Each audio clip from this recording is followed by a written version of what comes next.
देखिए, इसीलिए चूंकि हमारा देश जो है या प्रदेश जो है वो काफ़ी विशाल जनसंख्या से है, मतलब बना हुआ है, और इसलिए यह पॉसिबिलिटी नहीं है कि हर एक को गवर्नमेंट सरकारी नौकरी दे सके। इसलिए तरह तरह की योजनाएं सरकार बनाकर उद्यमिता को बढ़ावा देता है।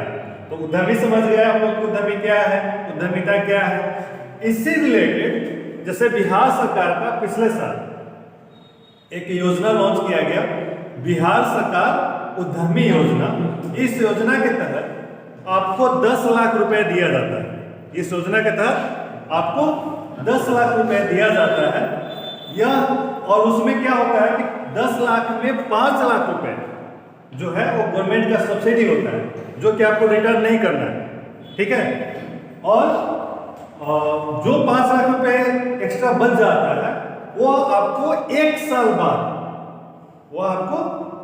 बाद 84 किस्तों में रिटर्न करना होता है, यानी कि महीने का मात्र 6,000 रुपये। अब मान लीजिए कि आप 10 लाख रुपए उठा लिए, है ना। 10 लाख रुपए उठाने के बाद आपने कोई बिजनेस सेटअप कर दिया, 1 साल तो लगेगा ही नॉर्मली सेट होने में, है ना। 1 साल बाद में पैसा आने भी लगेगा। अब 10 लाख जहाँ इन्वेस्ट किए हैं, बेवकूफ से बेवकूफ इंसान भी 15-20 लाख का महीना तक कमा सकता है ना। 10 लाख रुपए को छोड़ा तो होता नहीं है, तो उससे ज्यादा भी कमा सकता है। अब 15-20 हजार रुपए कमा रहा है, तो क्या वो 5,000 रुपए गवर्नमेंट को नहीं दे सकता है? दे सकता है। 84 किस्तों में देना होता है, और एक बार में दीजिएगा तो आपको टफ पड़ेगा ना, तो बहुत ज्यादा टफ पड़ेगा। उसके अलावा और क्या है, मात्र उस पर सिर्फ 1% का ब्याज जोड़ा जाता है। 1% का ब्याज जोड़ा जाता है। तो इसी तरह के अलग अलग योजनाओं में को सरकार क्रियान्वित करती है ताकि उद्यमी योजना को सक्सेस बनाया जा सके, ताकि लोगों को रोजगार सबको मिल सकता है। हाँ बिल्कुल सबको मिल सकता है, ठीक है।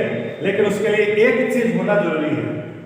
जैसे मान लीजिए आप ITI कर रहे हैं, ठीक है, और आप अगर चाहते हैं कि मैं अपना खुद का वर्कशॉप दूं, ठीक है। वर्कशॉप मतलब जैसे अगर फीटर है तो फीटर क्या वर्कशॉप में खुद कर सकता है। जैसे जो कोई फीटर बहुत सारे मशीनरी का, जैसे मान लीजिए गैराज खोल सकता है, मशीन का मेंटेनेंस का काम कर सकता है, ठीक है, ये सब कर सकता है। वो उसके लिए जो इक्विपमेंट्स चाहिए वो उसको चाहिए ही चाहिए, तो खरीदना पड़ेगा, तो उसके लिए पैसा चाहिए होगा।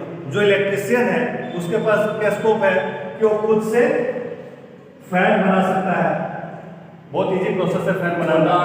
LED लाइट्स बना सकता है ना, ये भी बहुत इजी है, खुद से असेंबल किया जा सकता है LED लाइट। उसके अलावा मोटर, खुद से मोटर बना सकता है ना, खुद से मोटर बना सकता है। इन्वर्टर, ठीक है, इन्वर्टर खुद से बना सकता है। ये छोटे छोटे ऐसे काम है ना जो आप 10 लाख में बड़ी आसानी से कर सकते हैं और इससे काफी अच्छा पैसा कमा सकते हैं। आज के डेट में हर घर में फैन का रिक्वायरमेंट होता है ना, हर घर में लाइट का रिक्वायरमेंट होता है, हर घर में मोटर का रिक्वायरमेंट होता है, हर घर में इन्वर्टर का रिक्वायरमेंट होता है ना। और ये बना के आप खुद से मार्केटिंग करके एक अच्छा पैसा कमा सकते हैं। जरूरी थोड़े है हम जाके 10 लाख रुपए। अच्छा एक बात बताइए, दुनिया में सबसे ज्यादा पैसा वाला कौन है? बिजनेसमैन है। कहीं भी आपके गांव समाज आप उठा के देख लीजिए, आपके गांव में सबसे ज्यादा पैसा वाला कौन? जो बिजनेस करता है। तो एक बात बताइए, हम नौकरी के पीछे ही क्यों भागे? नौकरी आपको सिक्योर्ड कर देता है, उसमें कोई रिस्क नहीं, हर महीने 20,000 की सैलरी आना है, ठीक है। लेकिन ज्यादा पैसा और आपकी जिंदगी को ज्यादा आसान कोई बना सकता है तो वो बिजनेस ही है। बिजनेस में अपना रिस्क है, कर रहे हैं, नहीं कर रहे, वहां कोई खोजने वाला नहीं है ना, आप खुद का मालिक होते हैं। नौकरी में आपके ऊपर मालिक होता है ना। तो यह सब चीजें होती है, तो ज्यादा कोशिश करना चाहिए कि हम एक बिजनेसमैन बने।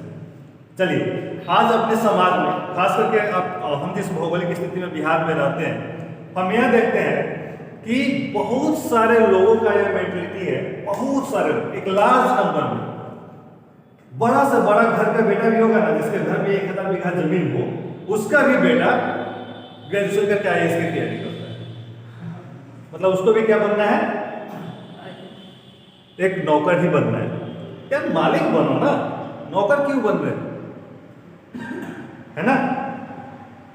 तो यह हमारे सोसाइटी में बहुत कमी है।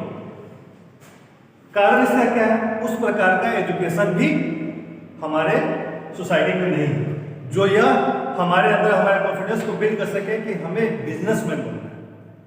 आज आप सर्वे करके देख लो तो 100 में हमको लगता है कि 98% लोग यही बोलेंगे कि हमको नौकरी करना है, ठीक है। तो अगर आप एक बिजनेसमैन बनते हैं तो उससे क्या होता है कि आप खुद का रोजगार तो करते ही हैं, साथ में आप 10 लोगों को और रोजगार दे देते हैं। छोटा से छोटा बिजनेस में भी आप 10 लाख का बिजनेस इन्वेस्ट करो, ठीक है, तो 10 लोगों को रोजगार मिल जाएगा। कैसे मिल जाएगा, आप एक गाड़ी रखोगे सामान ढोने के लिए, आप एम्प्लॉय रखोगे, जैसे फैन ही वायरिंग करना, लाइट ही बनाने हैं, मोटर ही बनाना है, इन्वर्टर ही बनाना है, तो वहाँ पे आप अपने साथ एम्प्लॉय रखोगे ना, एक सारा काम अकेले तो नहीं कर पाओगे, तो वहाँ एम्प्लॉय रखोगे। गाड़ी रखोगे सामान ढोने के लिए, सामान ले जाने के लिए, वहाँ बिजनेस मतलब वो एक इनडायरेक्ट एम्प्लॉय ही है। मान के चलिए आप एक छोटा सा वर्कशॉप खोले, आपको बगल में एक पान का दुकान खुल रहा है, तो पान का दुकान का आधार क्या है, उस पान का दुकान का आधार क्या है, वो जानता है कि यहाँ के लोग काम करते हैं, यहाँ के लोग आके खाएगा ही खाएगा, तो आप ही में बेस हो गया ना, वो इनडायरेक्ट एम्प्लॉइज हो गए, है ना। तो एक इंडस्ट्री जो है अपने पीछे हजारों लोगों को रोजगार देता है। तो हमें कुछ उस प्रकार का भी बनना है ताकि हम अपने समाज के लिए कुछ कर सके।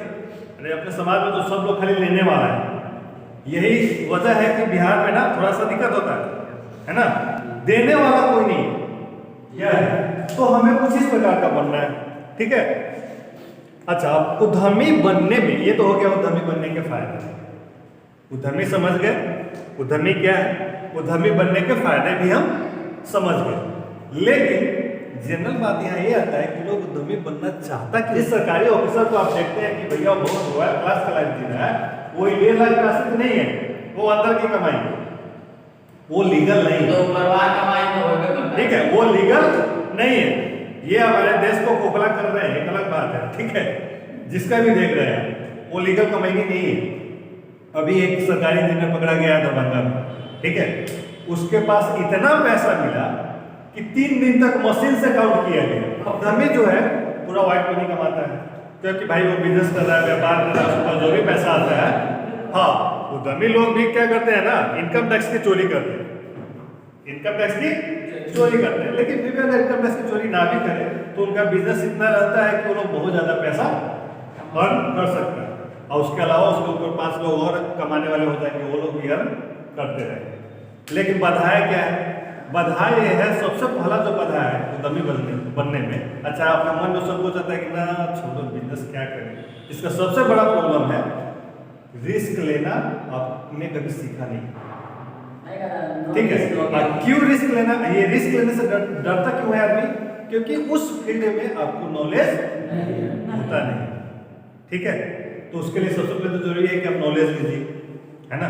मान के चलिए कि आप इलेक्ट्रिशियन से कर रहे हैं, आप कोई होगा जो फीटर से कर रहा है, ठीक है, तो फीटर वाला इलेक्ट्रिशियन का काम में जाएगा तो उसको तो भाई बहुत प्रॉब्लम होगा। इलेक्ट्रिशियन वाला फीटर के काम में जाएगा तो उससे बहुत प्रॉब्लम होगा। मान के चलिए तो हमें शुगर इंडस्ट्री का, अच्छा अब मैं एक स्टोरी सुनाता हूँ, मैं आपको सुनाता हूँ स्टोरी। मैंने एक कंपनी शुरू किया 2018, ठीक है, विकास कंस्ट्रक्शन नाम से एक कंपनी शुरू किया था मैंने। वो कंपनी बहुत जल्दी ही डूब गया। क्यों डूब गया, उसके पीछे का रीजन था, कंस्ट्रक्शन का मुझे बिल्कुल कोई आइडिया नहीं था। मैंने ऐसे ही कंपनी शुरू कर दिया, सहयोग से मुझे काम भी मिल गया, स्टार्टिंग काम ही 7 करोड़ का मिला, ठीक है, छोटा काम नहीं था, स्टार्टिंग काम ही हमको 7 करोड़ का मिल गया। अब देखो फरवरी में, चूंकि आइडिया ज़्यादा था नहीं, काम बड़ा था, फरवरी में ही मैंने बारिश के सीजन में काम शुरू कर दिया। काम क्या था, ड्रेन बनाना। ड्रेन जानते हैं आप, ड्रेन जो शहरों में आप देखते होइएगा कि रोड के नीचे नाला बनता नहीं, उस नाला को ड्रेन कहा जा सकता है, जैसे आप कह सकते हैं। तो ड्रेन बनाने का काम था, ठीक है। अब मिट्टी कोड़ना है, उसमें ढलाई करके हमको पूरा ड्रेन बनाना है। मिट्टी कोड़ते थे, थोड़ा सा काम किए, बारिश हुआ फिर पूरा भर गया, फिर बारिश पानी किसी भी तरह से निकालते थे, निकाल के फिर काम शुरू करते थे, फिर पानी हो जाता था, फिर भर जाता था। करते करते 2 महीना समझ लो कि स्टाफ को फ्री में बैठा के पैसा दिए, ठीक है। और जब 3-4 लाख रुपए चला गया तब समझ में आया कि मेरा काम नहीं है, ठीक है। वापस फॉल बैक हो गया, क्योंकि कारण है ना, हम लोग बहुत ज़्यादा पैसे वाले लोग हैं कि 4 लाख रुपया चला भी जाए तो उसका कोई गम नहीं।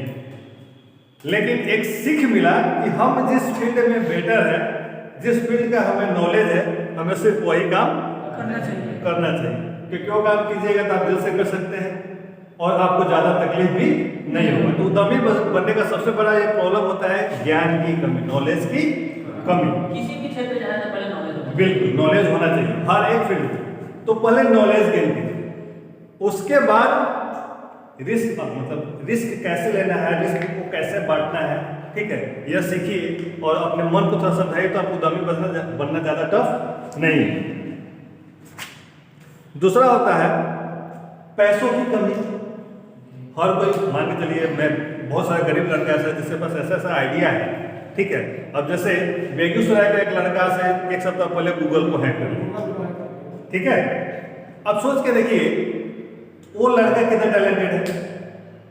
सर ये दुनिया का नाम उसका पासपोर्ट उसको कीजिए, मुझे बन के रेडी हो गया और निकल भी गया। नहीं निकल नहीं गया, वो सब फेक न्यूज है, उस पर नहीं पेंडिंग है। वो परसों लाइव आया था, आके बोला कि वो सारा का सारा फेक है। ये जो सुन रहे हैं आप लोग कि 2.5 करोड़ का 3 करोड़ का पैकेज मिल गया, 2 ही घंटा में मेरा पासपोर्ट रेडी हो गया, गूगल ने ये करवा दिया, वो कर दिया, जितना सारा फेक न्यूज है। हाँ बस यही है कि मैंने गूगल को जो सबमिट किया था अपना डाटा कि आपकी इस बग की वजह से हमने हैक कर लिया, उस बग को आप सुधार लें। तो उन लोगों ने मेल किया कि हाँ आपकी बात जो है वो सही है, हमने भी पाया है कि यह हमारे में त्रुटि है जिसको हम सुधार कर लें। गूगल ने भी बोला है कि उसको सुधार करने में 2-3 महीने लगते हैं, ठीक। तो वो गलत न्यूज है, उस पर भरोसा नहीं किया। लेकिन वो टैलेंटेड लड़का है। इंपॉर्टेंट बात क्या है कि वो लड़का टैलेंटेड है, ठीक है। अब सोचिए अगर मान लीजिए उसके पास पैसों की कमी होगी, बहुत सारा चीज का रिसोर्स का कमी होगी, सरकार उसको सपोर्ट करे तो क्या गूगल जैसा कंपनी वो बिहार में खड़ा नहीं कर सकता? कर सकता है ना। या उसके पास मेन जो कमी होगा किसका, पैसा का ही कमी होगा। तो उद्यमी उसके खुद के गूगल बनाने में सबसे बड़ा बाधा क्या है? पैसा, है ना। तो वैसे के लिए सरकार को भी थोड़ा आगे आना चाहिए। दूसरा, बहुत सारे लोग ना, इंडिया का एक सर्वे है, इंडिया में 96% स्टार्टअप 1 साल में फेल हो जाता है। इंडिया का 96% का जो स्टार्टअप है वो 1 साल में फेल हो जाता है। क्यों फेल हो जाता है? अब मान लीजिए हम मोतिहारी में खोल दे क्या, कपड़ा फैक्ट्री, मोतिहारी के अंदर खोल दे कपड़ा फैक्ट्री। तो आप ये बताइए क्या कपड़े बनाने के लिए जो रॉ मटेरियल मोतिहारी में मिलेगा? अगर उसका मशीन में कोई फॉल्ट आ जाए तो क्या उसको बनाने के लिए इंजीनियर मोतिहारी में मिलेगा? वो यहाँ नहीं मिलेगा, है ना। उसके अलावा और भी मतलब जो साइड से दिक्कतें होंगी वो होंगी ही। अब ये सब दिक्कतें झेलने की वजह से क्या हो जाता है, 96% स्टार्टअप जो है वो फेल हो जाता है। तो सही जगह पे सही चीज का मतलब यहाँ पे जिस, अब मान के चलिए कि यहाँ पे हमने खोल दिया क्या 5 स्टार होटल। अब यहाँ का जो इनकम है, ठीक है, एवरेज इनकम अगर लोगों का लीजिएगा तो 10,000 होगा, 10,000 होगा। मोतिहारी का एवरेज इनकम 10 से 15,000 होगा। 15,000 वाला लोग क्या आपके होटल में 1,000 रुपया और 1,500 रुपया देकर खाना खाने जाएंगे? तो 5 स्टार का रिक्वायरमेंट है नहीं है। तो मार्केट का रिक्वायरमेंट क्या है, यह भी एक जरूरी चीज है। तो मार्केट का सर्वे भी करना चाहिए कि यहाँ पे हमारा खपत क्या हो, है ना। तो यह भी एक भूल होता है, यह भी एक भूल होता है कि मार्केट को चाहिए कुछ और हम देते कुछ और है और वो लोग लेता नहीं। अब वो लोग लेता नहीं तो फिर हमें क्या हो जाता है, लॉस हो जाता है। इस वजह से भी क्या हो जाता है, स्टार्टअप फेल हो जाता है, ठीक है, मतलब हम लोग खींच के एक साथ चलाएंगे, बाद में कहेंगे यार कुछ निकल ही नहीं रहा है, बंद कर दो, कब तक नुकसान से, है ना। यह भी एक प्रॉब्लम है। मान लीजिए हम मोतिहारी में खोल दें फिल्म इंडस्ट्री, मतलब एक फिल्म बनाना मोतिहारी में शुरू कर दें। अब यहाँ पे न टेक्नीशियन है, न एडिटर है, न एडिट करने वाला कोई है, ठीक है। तो हम एडिट कराने के लिए कहाँ जाना होगा? मुंबई जाना होगा। वो अगर स्टार कास्ट को लेकर आएंगे तो यहाँ कोई बढ़िया होटल नहीं है, वो कहेंगे हम हे लॉज में रहेंगे कहेगा ना, तो रहबो नहीं करेगा, तो उसको आपको कहाँ रखना पड़ेगा? पटना रखना पड़ेगा। अब पटना से हर दिन वो शूट के लिए आएगा जाएगा तो भी हमारा खर्चा पड़ेगा, है ना। तो ये सारी दिक्कतें, मतलब परफेक्ट प्लेस पे परफेक्ट काम को करना ही आपको सक्सेस बनाएगा, और नहीं तो आप कहीं भी उठा के कुछ शुरू कर दीजिएगा तो आप सक्सेस नहीं हो सकते हैं, वो आपका स्टार्टअप फेल हो जाना है, ये गारंटी, ठीक है। तो यह भी होता है। नया स्टार्टअप जब हम लेते हैं तो हम करते क्या है ना, एक बहुत बड़ा गलती करते हैं। जैसे मान लीजिए 5 रुपए का एक बिस्कुट बिक रहा है, एक बिस्किट जो पहले से है वह बिस्किट 5 रुपए का बिक रहा है, ठीक है। 5 रुपए का वह बिस्किट बिक रहा है, वह डीलर को देता होगा 4 रुपए में, डीलर को देता होगा 4 रुपए में, डीलर रिटेलर को देता होगा 4.5 रुपए में, है ना। और रिटेलर क्या करता है? कस्टमर को देता है वह 5 रुपए में, क्योंकि इतना मार्जिन तो रहेगा ही नहीं, है ना। अब नया था, इसके लिए क्या है? ये एस्टेब्लिश बिजनेस है। यह अगर मैन्युफैक्चरिंग कॉस्ट इसका 3 रुपया 75 पैसा भी पड़ा होगा तो भी इसको 25 पैसा का मुनाफा है ना। तो वो बहुत सारा कस्टमर है उसके पास, तो इजीली 25 पैसे के मुनाफे में काम कर ले रहे हैं। अब हम शुरू कर रहे हैं, हमारे पास कोई कस्टमर नहीं है, या डीलर को हम 4 रुपए में देते हैं, कहेगा कि आपका कौन खरीदेगा भैया, तो नया बिजनेसमैन है, आपके प्रोडक्ट पे कोई गारंटी नहीं है, तो आपका 4 रुपए में कोई खरीदेगा? हम खरीद लिया, हमारा विकल्प नहीं किया तब, और ऑलरेडी उसको यहाँ पे 25 पैसे का मुनाफा हो रहा है, वो बिक रहा है, बिना कहे ही आप जाते हो दुकान में कहते हो पार्ले जी दे दो, है ना। हम वहां पे लेके आए सार्ले जी, पार्ले जी का भाई, लोग लेगा? लोग नहीं लेगा, ठीक है। एक बात बता रहे हैं, तो वो लोग लेगा ही नहीं। तो हम क्या करते हैं ना, हमारे दिमाग में सोचते हैं यार हम बेनिफिट 25 पैसा नहीं कमाते हैं, हम बेनिफिट कमाते हैं 10 पैसा। कितना कमाते हैं? 10 पैसा। हम डीलर को क्या करेंगे ना, इसे 3.75 इसको लगाए 4 में बेचा है, हमारा 3.75 लगाया तो हम इसको 3.85 में दे देते हैं। अब डीलर को 15 पैसा ज्यादा बेनिफिट होगा तो हमारा माल लेगा, है ना। अब क्या होगा कि चलो कुछ करके डीलर बोलेगा कि चलिए ना आप एक काम कीजिए, बेचेंगे तब आपका पैसा देंगे, है ना। कोई भी आपके प्रोडक्ट पे नया में रिस्क लेना नहीं चाहिए, तो ये कहेगा क्या डीलर कि हम बेचेंगे तब पैसा आपका देंगे, हमको आप उधारी दे दीजिए, ठीक है। आप नया दुकानदार है, आपने उधारी दे दिया, ठीक है। आपका बजट जो है पता चला कि यहाँ पे वो 1-1.5 महीना पैसा फंस गया, 2 महीना पैसा फंस सकता है, नया माल उसको बेचने में समय लग सकता है, 2 महीना फंस सकता है। लेकिन आप छोटे व्यापारी हैं, आप कितना दिन इंतजार कीजिए, है ना।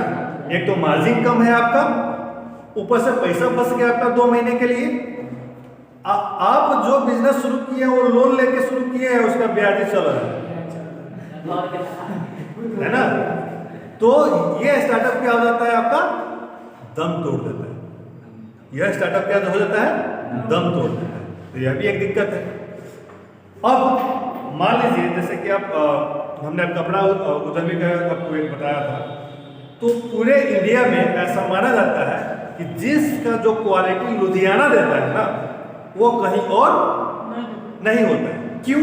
क्योंकि जींस वॉश करने के लिए वहाँ के पानी जो है ना सफिशिएंट है, मतलब सबसे परफेक्ट वाटर लुधियाना का वाटर है, जो जींस पे वॉशिंग का काम बड़ी परफेक्ट हिसाब से करता है।